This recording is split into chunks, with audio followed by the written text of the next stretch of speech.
Kia ora koutou, no mai, haere mai, and a very warm welcome to our virtual book club author talk brought to you by the University of Auckland. So my name is Fiona Scanlon. I am the Alumni Relations Manager for the Arts and Law faculties and a couple of other faculties as well. And we are thrilled this evening to have with us our very own Arts and Law alum, Nalini Singh, New York Times bestselling author.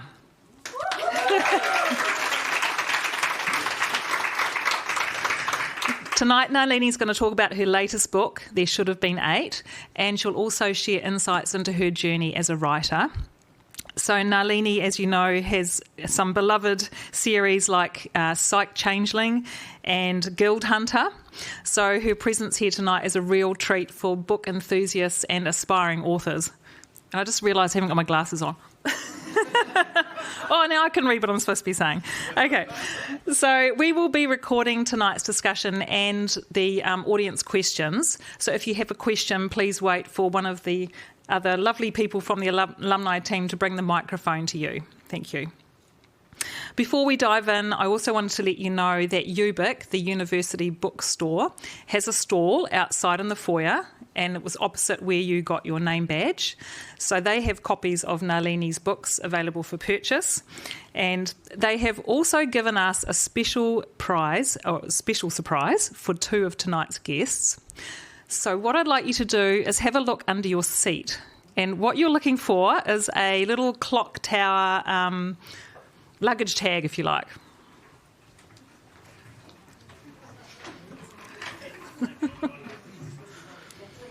Feel free to check an empty seat beside you as well.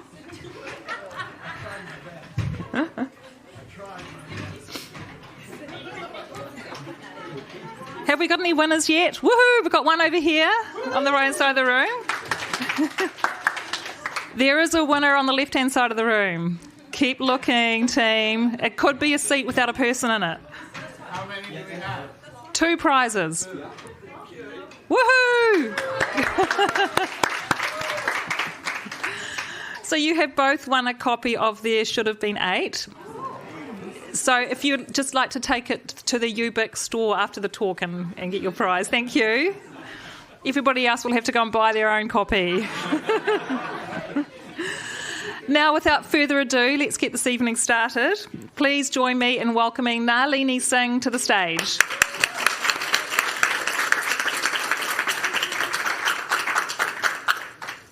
Thanks, Fiona. So I'm not going to stand there because I felt like a lecturer or something. It was really weird. And also I'm not allowed to go beyond the desk because apparently the camera's not going to pick me up then. So just stop me if I start to wonder, because I usually wonder when I'm talking. So thank you everyone for coming. You are legends for making it in this weather. Through the hail and the rainstorms you came. So just very appropriate because of this book that we're going to talk about today. Makes use of weather a lot. So yeah, it's really fun to be here and to be speaking in my old haunts. So I did arts and law, so I actually did some classes in what this building used to be. So in the foundations of the building, possibly. So it's really interesting to come back and see how much it's changed, over these mumble number of years since I was last year. And to be here and talking about my book is particularly poignant because at the time I was going to university, I was trying to get published. I was writing, I would do all my coursework, and then after I did all my papers and whatever, it's 11 o'clock at night, and I would sit and I would write because that was the only time.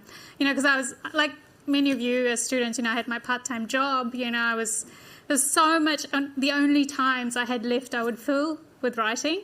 So to come back here as a published author, it means a lot. And I'm still as obsessed with writing. If you want to know my number one tip for writing, be obsessed. Seriously, I say it as a joke, but when you're a writer, at first the only feedback you get is from yourself. So you have to really love it Like, you spend so much time in your own head. There's no lecturers telling you to turn things in. You have to do it yourself, and that self-motivation has to come from your joy in what you're doing. So, I'm just curious, how many of you are familiar with my work? And how many of you are complete newbies, have come along? Okay, that's fascinating. So the reason I asked is when I talk, I'm like, what do I talk about? Do I talk about people who already know my work or people who don't? And you're basically split half. So I'm going to do a little bit for basically like a Nalini Singh starter. And then I will also be taking lots of questions so we can go more in depth into topics that you're interested in.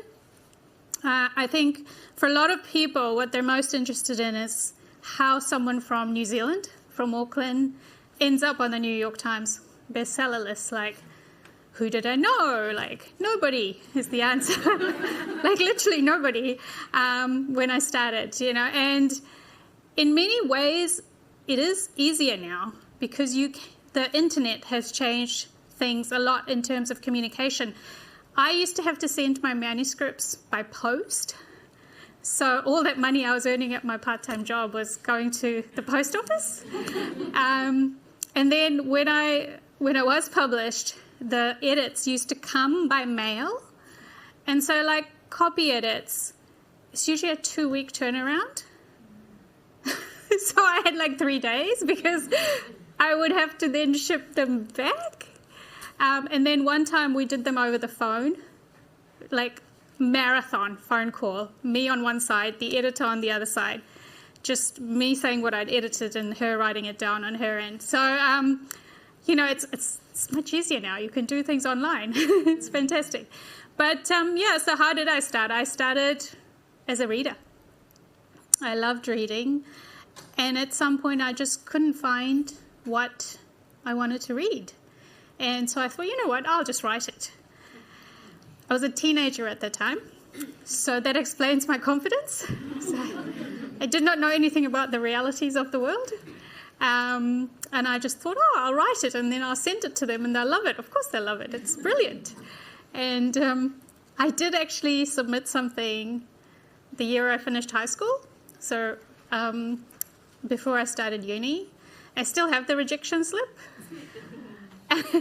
It's this long. It's one of those compliment slips, not even it's just thanks for sending it to us. We don't want it. We're here. We'll even send it back to you. We don't want it so much. So, but you know what? I already wrote a second book by then, so I sent that one through. Was determined. And honestly, that's how I got published, by sheer determination. I kept... Back then, there used to be this thing called, the Writers Quarterly? Can't remember. It used to be really big, like a dictionary. And I used to take it out of the library. And it would have lists of what publishers were looking for, what kind of material. This publisher publishes science fiction, or this publisher publishes romance, or whatever. And then I would just start submitting to them, do my submission letters. And... eventually, I started to get requests to actually send material, so I wasn't sending just cold material. But I think by the time I actually was picked up, and it was through an editor I had submitted to multiple times, and she'd rejected me, but she said, I actually like your voice, keep sending me stuff. And then she wanted something. But she said, if you do these revisions, and it's the first time I'd had a revision request. And what I found out later, much, much later from my current editor, is that quite often they ask new writers for revisions and they never get back to them. The writer never gets back to them. And that's actually a huge lost opportunity, because if an editor takes the time to say, hey, I read your work, this is how it could be made stronger, that's meaningful, should be taken seriously. And it's a different case if you totally disagree with the revision requests, but if it's just a case of actually they're good ideas and you just have to do them, which it was in my case. There was something I disagreed with her in there, and I actually wrote back and said, I don't think I should do this because, and she said, oh yeah. And that was my first learning that with an editor, they're not the boss of you. It's like an interaction. They want the book to be the best it can be, and you want the book to be the best it can be. So, I did the revisions. I sent it off, and I got a call at 7 o'clock in the morning the day before my 25th birthday. So, please don't do the math. And they bought my book, and I thought, yippee! I'm going to quit my day job. It was not that large in advance, everybody. But I still quit my day job. I was a lawyer at the time, so this was a shock to most people who knew me because, I'd gone through law school, I'd done all the tests, I'd done professionals, I had been sworn in as a barrister and solicitor of the High Court of New Zealand, and I had a job at one of the downtown firms. And at that stage, I was still on the junior solicitor salary, which is not very high. And I, like young Nalini, knew that if I stayed a couple more years, I would get bumped up, into no longer just a newbie. And my salary would go up. And then it would be much, much harder to leave because I would actually be making, serious money. Whereas right then I was making just basic, I know everyone thinks lawyers make tons, but when you start, my electrician friend was making way more than me, okay? So he probably would have been making more than me for 5 years or something. So I made the call to do it then when it was easier. And I thought, I'm young, I don't have the commitments. I don't have a mortgage. I don't have anything sort of tying me down. If I'm going to live on ramen noodles, it's just me. It's evicting me. I can do it. So I did. I made that leap of faith because I really wanted to put all of myself into my writing. And it was very difficult to do that working as a legal professional because it is a very high stress, high intensity job. And so I quit.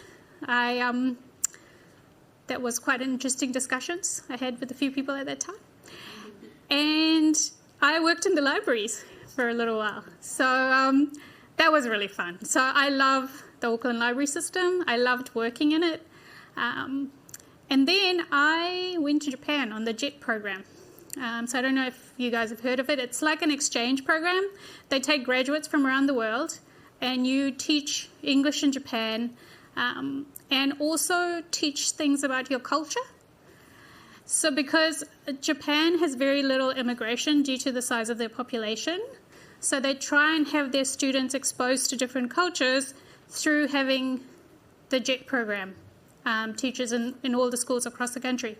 So and when I went to the interviews for the JET program, they said, everyone's been asking to go to Tokyo and Kyoto.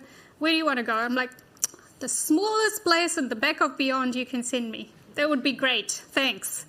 So I ended up 2 hours out of Fukuoka in the south of Japan. It was a little town, tea plantations, strawberry fields. I had a little bicycle with a basket, and I would roll up to the supermarket to get my groceries and then roll my way back to my apartment. And my Tokyo friends had tiny little cubbyhole apartments. I had like a huge thing, man. By myself, had a balcony. I was like, this is the life. What are they talking about? Japanese tiny apartments. It's because I was in the country. The country is great. And everybody knew who I was. I was the only brown person in the entire... That was it, man. I went to 2 junior high schools and 4 elementary schools. So every single student in the entire region knew who I was. And it was beautiful. I loved it there. But what it did was, doing that job was very... It's not like doing law where it can go on for, the whole day. It can go on into the next morning. If you're in certain teams, it was you go, you do your job, you come home, and then I had time to write.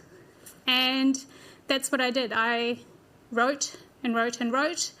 And by the time I came back to New Zealand 3 years later, I had actually sold what would become my breakout book.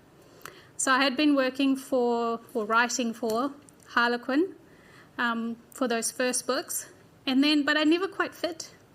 I was never quite the right writer for them, and I kept getting rejected. And I thought, when I go back, I either have a writing career, I have to get a job. So as desperation, but it was also like I had a lot of ideas and concepts I'd been thinking about, and it was never quite right. But I think all that time I just spent writing and writing, the ideas just came together, and I thought of, I literally remember sitting on my tatami mat, staring at the air conditioning unit. What if I was a telepath? I thought, like a real telepath, like I could give this speech to you guys in your minds. And then I thought, yeah, but what if it drove me insane to be a telepath? What would I do to survive? And that began my Sight Changeling series. So I started writing that book 1, Slave to Sensation, and I wrote it in this. Some books come to you like this as a writer, where it's like the book has just been building and building and building, and you just have to get it out. There's a desperation. And I would just go to school, do my job, come home, literally put my bag down, sit down, open the laptop, and write. Just write. And I would break for half an hour for the English language news, and then I would eat peanut butter toast, and then I would write again until I fell into bed. And I did this compulsively for like 3 weeks. And at the end of it, I had like 90,000 word book. And that is a lot of words to write in the period of time where I was working full time. I didn't go out on the weekends. Nobody saw me. They were like, what happened to her? She's been lost in the rice fields, But by then, my friends are used to me being a hermit, so it was fine. And this book was actually fully structured. When I do first drafts, I still do fast first drafts, but that's just me telling myself the story and getting the pieces out. Like some people plot their books very precisely, or they storyboard it and then they write the book. I tell myself the story, and that's my storyboarding process, but usually it's very messy. It's in pieces. It's a jigsaw. It's literally just me sort of getting my ideas together. This book came out. Like there are parts of this book that are in the printed final book. And that's what I mean about the idea being so ready. Because some ideas take a long time to process. And the reason I know that idea was back there processing is because when I was in high school, I had to do a science fair project. I did it on telepathy. And I made my friends do those, that thing where you do the card on one side and they have to choose. And I did this whole project, and I was very proud of it. And all the kids thought it was awesome, but the science teacher was not so much. But obviously, I've always been fascinated by the human mind and its potential, and the what if questions about the human mind. So this book was ready, and it just came out, and then I was like, well, now what do I do with it? Because my current publisher that I had at the time didn't publish that. Also, they kept rejecting me, so I was like, I would need an agent. And again, who did I know? Nobody. Nobody at all, because I lived in the middle of Japan, which is even more remote than the middle of New Zealand. So I had great places to start with, but if I could do it, that means you can too. So what I did was I again got my giant almanac of all things writerly, and I started to look up agents who represented that kind of material. And the other thing I did was the internet was more sort of common at that point, so I started following authors who I thought were writing similar material, and I wanted to see who their agents were. And so then I made a short list, and because that's a good way to do it, because you can see who's actually selling material, because someone could say, I represent paranormal romance, or I represent, literary fiction. But if they're not actually selling to publishers in the current market, they're not a good fit. So I, did my submissions, and it was by email. Thank God, by now. And it's hilarious. It's a funny story. I sent this email to the Night Agency, which is a boutique agency. They're not one of the big mega agencies that a lot of people try for. I deliberately went for them because I was selling a lot of material to publishers I wanted to sell to. And I liked the idea of being with a smaller team. I did not want to talk to my agent's assistant. I wanted to talk to my agent. And so I sent this submission in. So if you submit to a agent, it's kind of like submitting to a publisher. So basically you say, it's very short. It's like who you are, what your project is about, why you think the agency is a good fit. So I got this email back relatively quickly from the head of the agency. And she said, "Oh, hi, Nalini. We met in New York." I just about died because I went to my very first Romance Writers of America conference right before I came to Japan. It's like 2,000 people. And like Lee Child is walking across the lobby. And Nora Roberts is over there. And my head exploded. I have no memory of anything from that convention. I was just like, whoa. And I had like claustrophobia from the giantness of the buildings because I went from Auckland, man. I went from Mount Albert to New York. And so I was just like, oh my God, this is so embarrassing because I do not remember meeting her. So I just was like, you know what, you just got to own it. So I wrote back. It's like, oh, thanks so much for getting back to me. I'm so sorry I don't remember. My head exploded in New York. And I was just like, oh, don't worry about it. Only reason I remember you is because I know another Nalini. It's just how random was that. So I was like, it's meant to be. And she actually said, look, this project you've sent, it's not for me, but I have another agent, a new agent, who's just joined the agency, who I think would be the perfect fit. And so she sent it to that agent, and that agent offered me representation. And now I had a decision to make. This is a brand new agent, has not made any sales. But she's with an established agency that is very strong, and I know all the agents talk to each other. So I went with it. And also her name was Nefele Tempest, which I was like, that is like a heroine name. So it is meant to be again. So she sold my first project on auction. And so when that email came, so first of all, if you're looking at agents, and if you're working with them, they should be very communicative. And she was very communicative from the start. And she said, look, I'm going to submit it. She wasn't saying houses. She didn't say I'm going to submit it to Penguin or to Random House because they were separate then. They were not the big conglomerate they are now. She said, I'm going to submit it at so-and-so at Penguin and this specific editor at St. Martin's because these are the people who are buying this specific type of material.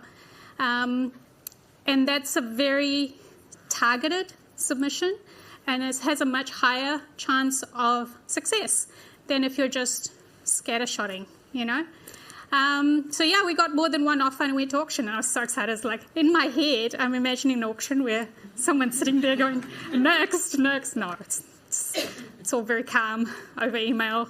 They're like, oh, this is what the offer is. Like, do you want to... It wasn't a huge auction, by any standards, but it was enough. It was enough for me to come back being able to be a writer. But I still worked for the libraries just because I loved it, and also I'm really financially conservative. I would be really stressed out just relying on my writing income at that time because I thought it's not quite enough where I think I could. And also writing income takes a while to come in. Right? It advances against royalties. So it could be spread out over 2 years, 3 years, depending on the contract. So but it's funny, I remember I had my old chunky cell phone. Do you remember them? They were like bricks. They never died. It was awesome. I was sleeping in Japan with that on one side of the mat, and then the landline phone, the old cabled one, was on this side. So I was like, what if she calls me on one of these? Because the time difference was, so big with New York. But yeah, that is how I ended up there. So I was my agent's first sale, and I was my agent's first author to hit the New York Times list, which happened 4 books into that series. So yeah, we're still together, and the editor who bought that book is still my editor to this day. So I'm like, neither of you can ever retire. It's forbidden. So yeah, I feel really lucky to have found the people I work so well with, and who understand my work, and who fight for my work, and who let me do crazy things when I want to, like have cliffhangers that have me getting hate mail. My decision, fully. I'll own it. But I think it illustrates there is an element of luck in this industry. But you can increase your luck by just doing the writing. You have to have the material to have the luck happen. And the luck could be, finding the right editor, or it could be going viral, on TikTok now, which is a really interesting phenomenon. And I know I've really talked about traditional publishing, but I did indie publish some stuff when indie became a thing, because I am a tech head and I have to know how to do stuff like that. So I did. And I think it's brilliant that we now have these 2 streams that people can go into. And I know a lot of writers who are hybrid, like me, where they do some traditional stuff and some indie stuff. When it first started, there was a stigma of self-publishing, but now self-publishing, because I'm really involved with the romance industry, some of these women are basically mini publishing houses. They are huge businesses. They employ, 4 or 5 people. One employs 7 that I know of, and the number keeps going up, because they are literally producing professional grade work. They're hiring their own editors. They're hiring their own, typesetting people, their own everything. So there's no right way or wrong way to do it. If you're thinking, it's what's right for you. Some people are not that good at indie stuff because it's all self-production, self-motivation, fully self-driven. You have to do your own advertising, everything. And some people don't like trad because they don't want to lose any control whatsoever. So you have to figure out what's right for you. So that's my long answer to my journey, to sort of give you an insight of where I came from. And now I shall talk about this book. Hold on, I'm going to look at the time. Okay, we're good.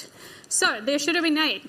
So I started obviously with paranormal romance, or contemporary romance technically if you go way back, but I'm mostly known for paranormal and urban fantasy.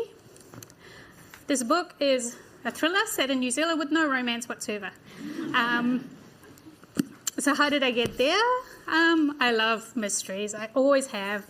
My paranormals have always had some mystery in them.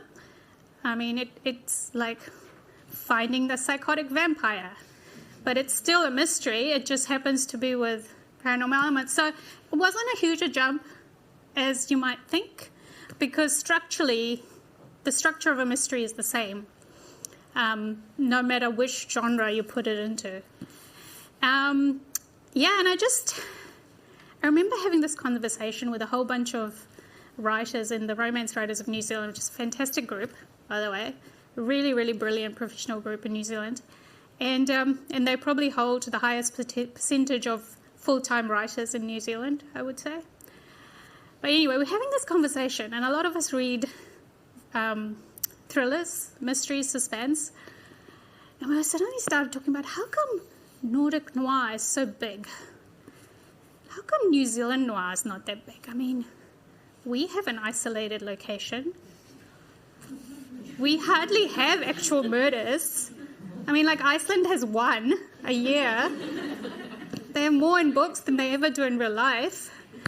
So we just started having this really good conversation. We're like, we should all write one and just make it a thing. And off we went. And I know a few people started them, but you know me, obsessed. So I decided at the same time to teach myself Dragon. You guys heard of Dragon? It's a dictation software. So I decided I should learn Dragon because I was worried about carpal tunnel and things like that, which is a big issue for writers if you write a lot of words. And I thought, this is good. I should learn Dragon. And the best way to actually learn Dragon, because you have to teach Dragon the way you speak. It has to learn to interpret your accent, the way your speed. And at first, it's really frustrating because you have to dictate all this stuff and it'll come out gobbledygook. And you have to fix it using Dragon so it learns the mistakes. So I'm like, you know what? I'll just write my thriller on Dragon. And it's no pressure because nobody knows I'm doing it. And so yeah, that's what I did. I literally, after I finished my work for the day, I would spend half an hour dictating in Dragon. Then I would clean it up and I would do the next. So it took me several months. And I wrote the whole book. So at this point in my career, I can sell on spec, which is I can give my idea to an editor and they'll say, oh yeah, it sounds okay. They'll contract it on the idea because they know I can write. And I will deliver books. I deliver when I say I will. And if I'm late, I'm communicative again. So, but this book I wrote all the way through. I wrote the full book because it was a whole new thing for me. And I thought, can I do it? Or will I just... And the other thing was, if I had gone out on spec and said, I'm writing a mystery, everyone would have automatically said, Nalini's writing a romantic suspense. And that's the expectation it would have been sold on. I wanted them to see what I was actually writing. I wanted to sell the book I was writing. So I wrote the book that became A Madness of Sunshine. It's set on a small town on the west coast of the South Island. It's a made-up town called Golden Cove. A few people got really mad. I called it Golden Cove because there's nothing golden about the West Coast. I'm like, did you read the book? It's about the gold miners. So anyway, my made-up town. And that was the first book. And so it went out in submission and my current editor bought it. Because again, she's a very senior editor and she works with all the teams. So she was able to go to the thriller team and say, can we sell it, basically? And they said yes. So I am on my one-woman crusade to make New Zealand noir a thing. I'm joking. There's a few other writers who are doing really great stuff with New Zealand mysteries. And if you look up the Naya Marsh Awards, they highlight quite a few people. So I started doing that. And this particular book is book 3. And they're all standalones, so you can... The second one is Quiet in Her Bones. It's set in Titirangi.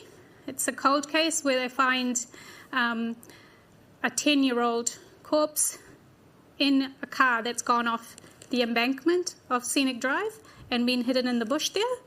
And that could happen because I made my partner drive me up and down Scenic Drive. Well, I was like, do you think I could push a car off over here? He's only slightly terrified of me. But yes, it could happen. So the other interesting thing about writing books set in New Zealand that are not fantasy or paranormal is that I have to do the research. It has to be real, right? Which is not... Before I made stuff up. Even if it was set in New York, it's an alternate version of New York. So the rules are what I say they are. Whereas here, it's like you can literally go and drive on Scenic Drive. And that one's a cul-de-sac. I created a cul-de-sac. And I was like, oh, there's no cul-de-sacs in there. But there are. They're really well hidden. But if you go along Scenic Drive looking really carefully, there's this quite posh little enclaves in there. I was like, yep, perfect. So yeah, it's all kinds of murderous secrets going on in that one. And this book, so we were in the South Island, going through the golden grasslands below the Southern Alps, beautiful, like really, really beautiful. And it was morning, and the frost had just started to, come off the sunshine, and we saw the sign for a cafe. We're like, oh, yeah, we could do with some hot drinks in the middle of nowhere. So I said, should we do it? So we turned left into this sort of pathway. It wasn't even a road, like a pathway through the bushes and the mountains. And it kept going. I was like, this is the part in horror movies where people are screaming at others to turn back. But we're like, oh, we're committed now. We've been on this road for 5 minutes already. We just kept going. And after a while, we started to climb. We're like, oh my God, that's actual snow. We're now going into the snow. Where is this coffee? Anyway, we ended up, it was a closed ski chalet. Like, they were closed for the season because it wasn't the skiing season. But they had their little coffee shop open, but it wasn't even a coffee shop. It was like this one dude. And they're having construction, but the dude would make you cups of coffee tea if you wanted. And I was like, this is the best setup for a murder mystery I've ever seen. And of course, it's not a ski chalet. I turned it into like an old, abandoned, half-ruined mansion from the time of the British that came over, and they built. And there are some of these buildings in the South Island, kind of really random places, and most of them are kind of ruins, and so it's perfect. I made it a little bit grander for book purposes, but it's half burned down. It's very creepy looking. It's in the Southern Alps, and it is down a long winding road. And of course you have to cross a bridge because the bridge is going to get washed away. You know it is. And like I said, it uses weather because it's a closed room mystery. So for a closed room mystery, you need them isolated. And it's very Agatha Christie-esque. There should have been there, and then there were one, and then there were none. What am I saying? What? Yeah, and then there were none. Yeah. So basically, and this is when the weather reports helped me, because you know how they always say, and then there was a polar blast from Antarctica. And I was like, perfect. And it was a polar blast from Antarctica. It snows them in, because that literally happened in the South Island. They got snow at this time of year, 1 year, as I was writing the book, so it's perfect. And and then all kinds of creepy, crazy things start to happen. It is very much a book that is in the genre, because that's what I wanted to write. I wanted to write a book set in New Zealand that is very much a genre book. I think in New Zealand quite often we lean towards literary fiction writing, and that's because that's what we mostly see of what's identified as New Zealand fiction.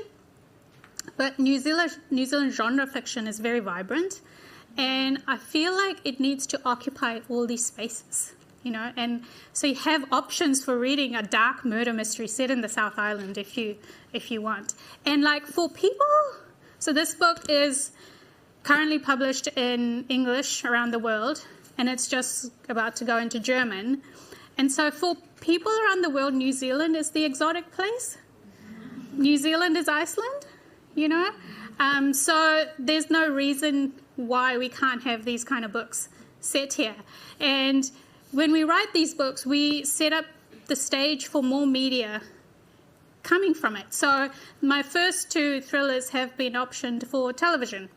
So, options, I don't know, it could be an option, or it could move on to the next stage and actually get made. And then if it gets made, it's going to get made maybe here with people from New Zealand, and then you see New Zealand, creepy New Zealand on the screen. Sorry, everything is creepy. I didn't write any happy stuff.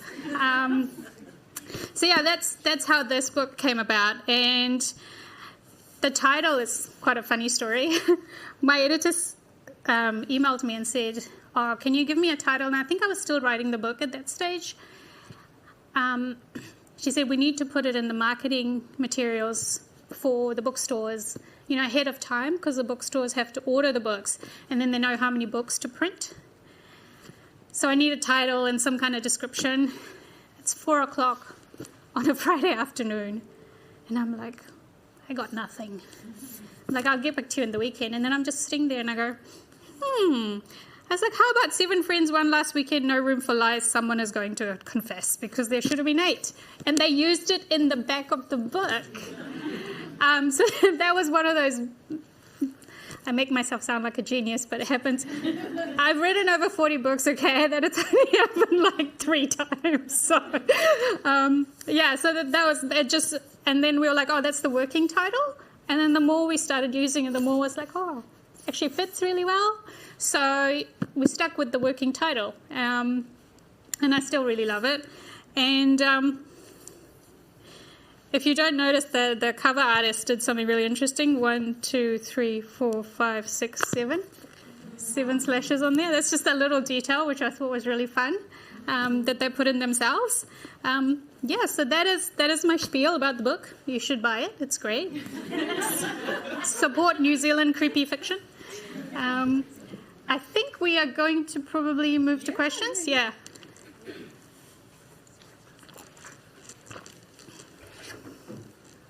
So, no, it was not working. That one's green. Yeah. Yep. No. One moment, please. Room controls. Microphones. This one's still working. This is fine. I can stand here. So thank you, Nalini. That was absolutely fascinating. I loved hearing your process from, going to Japan and finding your agent. And what did you say that was quite good? I wrote down that your editor is not the boss of you. I thought that was really insightful. And 90,000 words in 3 weeks. Isn't she a genius?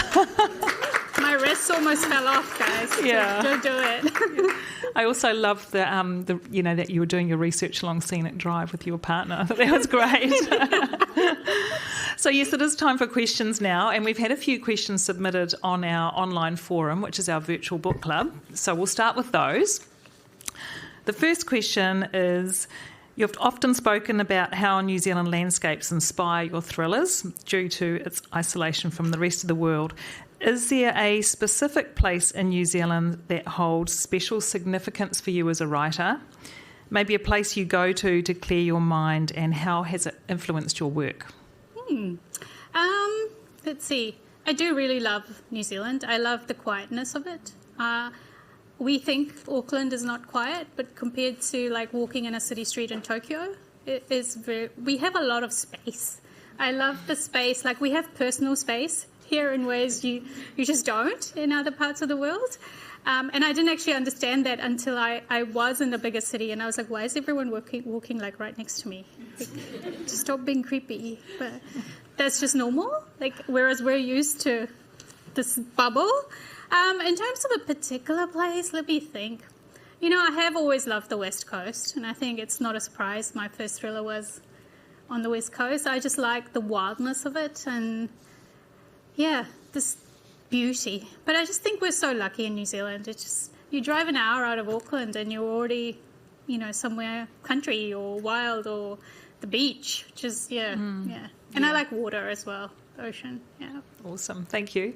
And having been to that place of the gold mining in the South Island, I think it's called Denniston. Has anyone else been there? It is a little bit creepy. It's very, very cold and up this hill, and I can see a murder mystery There's a set lot there. of history in there. Yeah, exactly. Probably miners buried each other there, So second question is, how do you battle the dreaded writer's block? Can you share some tips and techniques which help you? I don't know if you have writer's block writing 90,000 words in 3 weeks. But So I don't believe in it, in the sense that I just think you need to just keep doing it.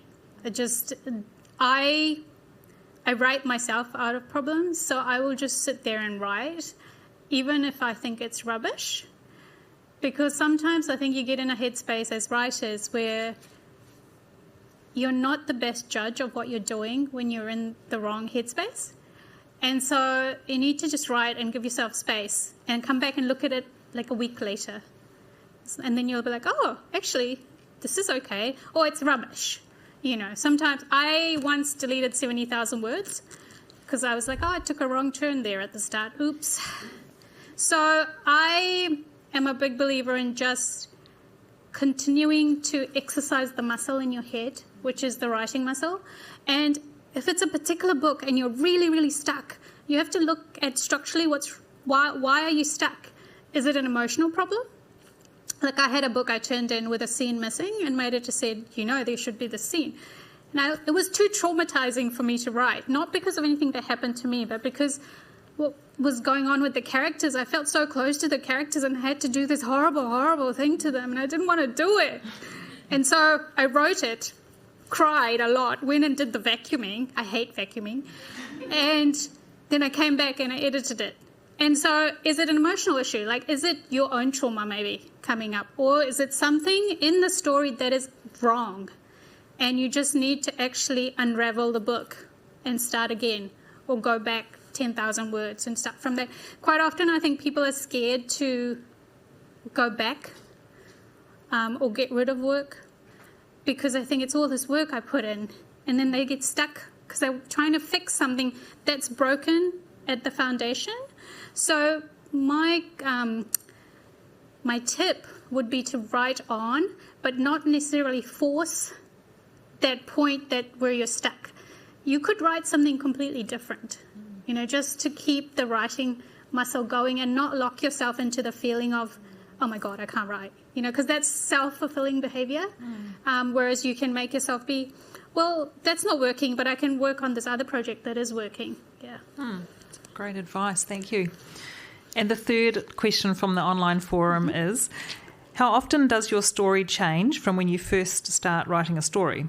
Do you find that the characters often drive a major change in where you intended the story to go? Or is the story pretty much locked in and you know the flow and ending when you start writing? I have no idea. That's what I love about it. Like one time when I was very new to writing and I was, trying to get published, I saw that my friends were plotting out their books.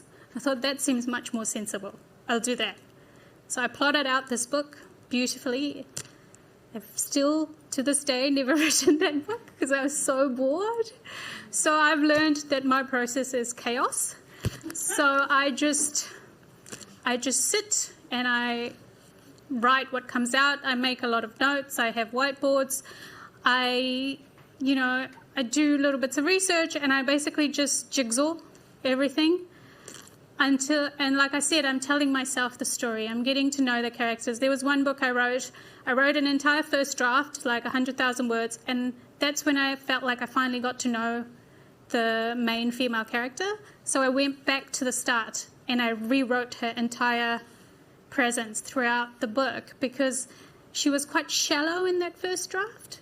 So when I finally knew her, I had to go back and redo that entire draft throughout with her in mind. So, my characters definitely drive the plot a lot, and, lots of changes. I'm very open to change because I think...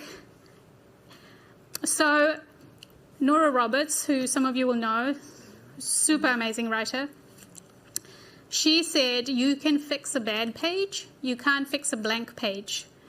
And so I really take that on board. I feel like you should never think you have to write perfection, because almost no writer I know writes perfection on the first go. Like, that's what editing is for, that's what redrafting is for. The first go should just be the intensity of the story you want to tell. Like, I have friends who do their editing page by page. So they'll write a page, then edit it, then write the next page. But even they're not writing perfection on the first go. They're still knowing they're going to have to go back and clean up their work. So, I'm open to change. Yeah.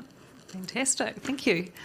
We'll now open the floor to any audience questions. Please fire away. Put your hand up and Wade will bring the microphone. Thank you. Thank you very much for the talk. This is very informative. I've got a couple of questions, but I'm going to just choose that one of them. I think you talked about you using Dragon as you want to keep the pace with the technology and use it to your own benefits. what's your thought of the AI? Because I have heard people using AI to write novels.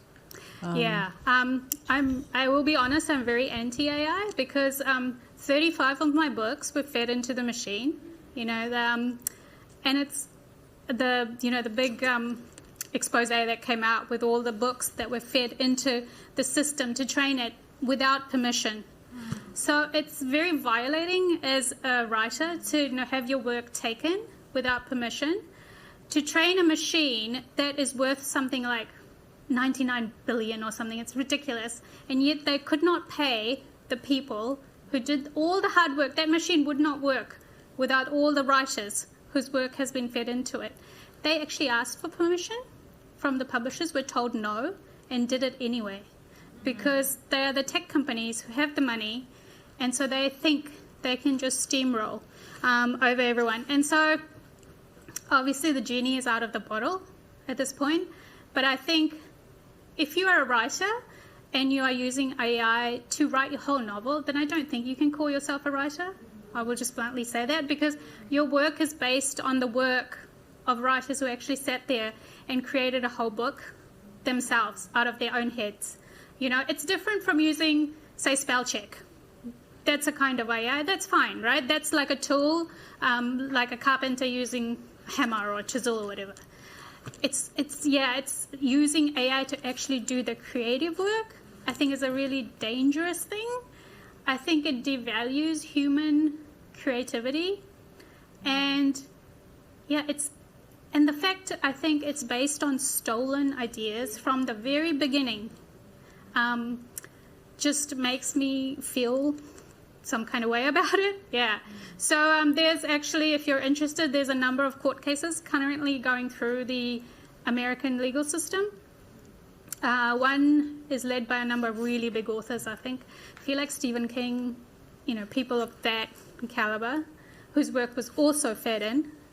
But there's a really interesting one going through that's to do with art, because art is really obvious if an AI has based something off an artist's work, because you can see it. Like, it's harder with text sometimes, unless they've ended up using very similar language and stuff. So an artist, a particular artist, has been able to point out, this is literally my work that's been spit out by this machine.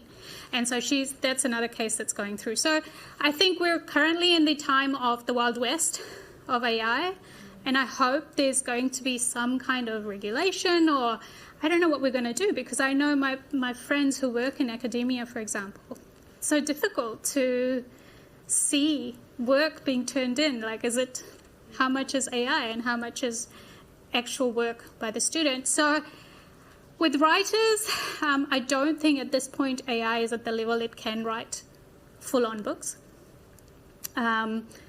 This is what I've heard, because I keep in touch, read all the industry news and stuff. But, it's getting there. And then what? Then what happens at the point that it can? I think that the negotiations that the Actors Guild had with the studios is really interesting, where one of the sticking points was that they wanted to use, so like an actor like Tom Cruise, right? He's got hundreds of thousands of hours on screen, which means they could put his image together as an AI version of Tom Cruise in the future.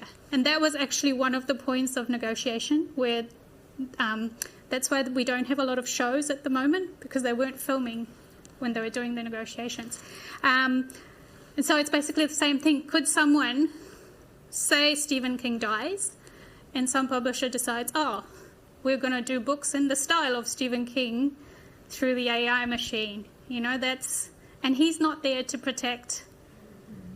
Yeah, exactly. So it's a really interesting area of intellectual property. So I'm not sure what's going to happen. I don't think anybody really knows. But I hope people will protect the human creativity, because I think it's a big part of our humanity. Yeah. Thank you. No worries. I'm going to write an AI book soon. Science fiction, they're going to kill us all.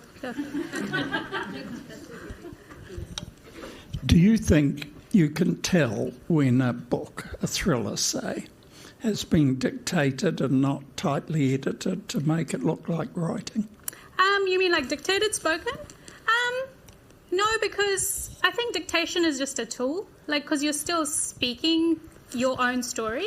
I know the writers, I don't use dictation. I use dictation to blurt out my first drafts because that's how I write my first draft, which is very rough.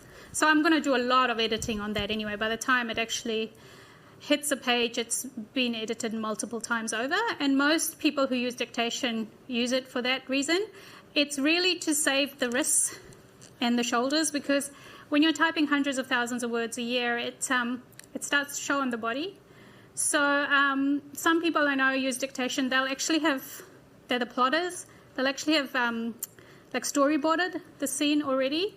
And so what they're dictating is something they've actually planned out already. So dictation is more, it's just another way to get material.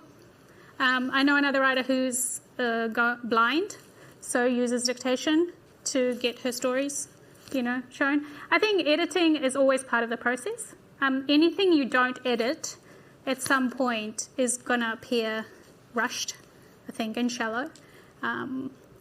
Unless you're one of those very, very, very lucky people who can do something very raw and it's very strong. But I think even that person would have oversight at some point, or should, because it takes something that's good to the next level, Yeah.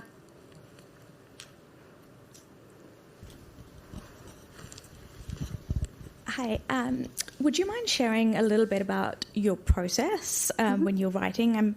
I'm asking from the context, on the one hand, of switching from short form to long form pieces, but also I love what you said about just, basically spewing forth your novel, because I'm that kind of writer as well. But once I've done that, I feel, it's hard to go back to it and edit. So I'm curious how you manage that emotional journey as well. Okay.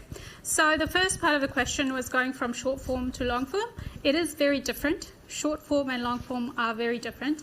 So when you first start trying to write long form, I really encourage people to write a whole thing, like write the whole book, because a lot of people get to like chapter 3 and that's where they stop, because that's the easy part, the exciting part. I'm just excited about this project. And the middle is the hardest. It's it's the sagging middle. That's what people call, when people get it wrong. So you have to actually travel that journey the whole way through to learn, because I think you can do writing courses. You can see how books are structured. If you're the kind of person who is someone who likes things broken down, you can find books that break down Act 1, Act 2, Act 3. These are the things that happen in each act.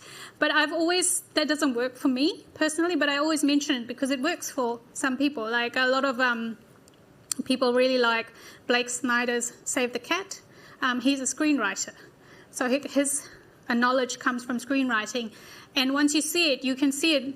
I'm terrible to watch movies with. I have to be told to shut up because I predict the next bit all the time, because there are structures that underlie things. So that's helpful if you're struggling at the start, because you can see, okay, this is what I need to think about. But you need to get to a point where you're doing it naturally. And these are not formulaic or anything. All fiction does this. Doesn't matter if it's literary or genre. There are certain story beats we liked as people. There are certain things we look for in stories. My biggest tip would be to write a whole project, even if it's in rough draft, so you can see what you struggle with and what your strengths are. Like, I'm good at endings. I like writing endings. And I'm good at like random scenes in the middle. My thing is like stitching it all together, right? That's why I say I'm like a jigsaw puzzle writer. And in terms of drafting, so I find it a difficult question to answer because I love editing. Because for me, the hardest thing is getting all those words up there. Once I have something to play with, I'm all like, ooh, it's already there. It's so much easier in my head anyway, because I know I'm going to be chopping things out. I'm going to be fitting scenes in. But I think if you look at it as, this is my story, And I want it to be the story I see in my head. I want the reader to be able to pick it up, and that's the story. So you go into it. One way to do it is you segment it. So you give yourself, say, 5 pages a day at the start. Don't think in terms of the whole book, because that can become very overwhelming. If you break it down and you say 5 pages per day, that's actually not that much. You can easily edit 5 pages a day if you have an hour, or say 2. And if you need more editing, if you feel like you need heavier editing, then 1 page a day. That's still enough to edit a full book in a year, if you 365 page book. So I think don't look at it as a big gulp. Look at it as bites. And do what I do, which is sometimes I don't feel like doing a certain part, so I just do something else. I think that's the thing you have to learn. There's no rules.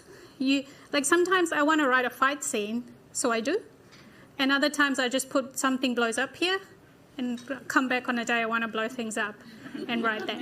So, just break it down and learn to love editing, because it's really fun once you start getting into it. And if you find you're really not a person who likes that, then you might be the kind of person who needs to write a page, edit, write the next page, edit, yeah. And our lucky last question. Hi, Nalini. Thank you for sharing your story when you started. That was really helpful. For first-time authors in New Zealand, would you recommend getting an agent or directly sending it to the publisher for non-fiction? For non-fiction? Yeah. I think for non-fiction, I'm not as familiar with that landscape, but I think agents are quite useful for non-fiction, because it's a wholly different kind of, non-fiction sells a lot, I think, in traditional format, like print or hardcover, because you might have graphics and pictures, and depending on what your subject is. So I think getting an agent who is familiar with your particular area of non-fiction would be really useful. But again, it has to be someone who's actually doing the work and selling the projects. I'm not saying don't send it directly, because there are still publishers who will take direct work, but it depends who you're aiming for. Like if you're aiming for say you're aiming for Penguin Random House, right? It's hard to get into the slush pile, because they get so many submissions. Whereas if you are aiming for a smaller publisher, say one in New Zealand, they're quite good at, getting back to authors and things, because they're looking to pick up material here. So, yeah, really depends, yeah. I'm going to break the rules and take that question. I saw my young friend there. Yeah. So I was quite intrigued on what you said about Dragon. Yeah. The dictatorship AI. So is it something you can find on Google, or is it like an app? Dragon is a program you buy, because it's used, actually, it was first used by doctors. So it was a medical dictation software that's been turned into a consumer dictation software. However, now, these days, a lot of the software you have on your computers, whether you have Mac or Windows, has a dictation software built into it. So you can, if you want to try it out, you can try it, or you can try it on Google Docs. Google Docs has a dictation software inbuilt into it. Okay. Fantastic. Right. Thank you, Nalini.